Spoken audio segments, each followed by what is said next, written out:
এই ভোটে কাস্তে হাতুড়িতে ভোটটা মারতে হবে। দাদা জানে তো।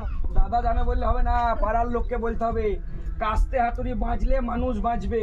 আমরা জানি তো। কাস্তে হাতুড়ি থাকলে এই বাংলার ছেলেরা কাজ পাবে। কাস্তে হাতুড়ি থাকলে জিনিসপত্রের দাম কমবে। আজকে কিরকম জিনিসপত্রের দাম বলেন দেখি, কিরকম দাম? আগুন লয় দাম। আজকে চালের দাম বেরিয়ে গেছে। ডাল ক টাকা নিচে? মেলা 20 টাকা। 20 টাকা মানে 200 টাকা কেজি। তেল নিচে বোধ হয় 20 টাকা কেজি না 180 টাকা করে নিচে? তেলও সেই 1 টাকা কম কম। 190 টাকা কেজি নিচে তেল। তারপরে আপনার বেগুন পটলের তো দাম আছেই, সবজির প্রচুর দাম। তারপর ওষুধের দাম বেরিয়ে গেছে।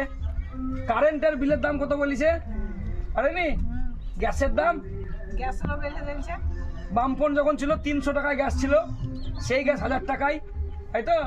বামফোন যখন ছিল তখন আপনার বাড়িতে বামফোনটা পাঠিয়ে লয়, তাহলে এই পার্টিকে নিয়ে আসতে হবে ফ্রি মা। আর পাড়ায় বলতে হবে সবাইকে লাল ঝান্ডায় ভোট দেবার লেগে। লাল ঝান্ডা বাঁচলে মানুষ বাঁচবে। আমরা আখা লিখে গেছি তো, চাল দেন। আচ্ছা কি তরকারি হবে আজকে? হ্যাঁ তরকারি কিছু হবে। কি তরকারি তা বলেন কেন? মাছ ভাজা আছে। মাছ ভাজা হবে?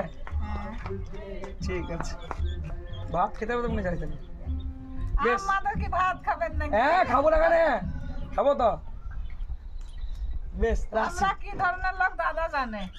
তার লেগে তো এলাম। আমাদের শিখাই না, যারা না করে এই বাটিয়ে তাদের শিখেন গা। ঠিক আছে বেশ।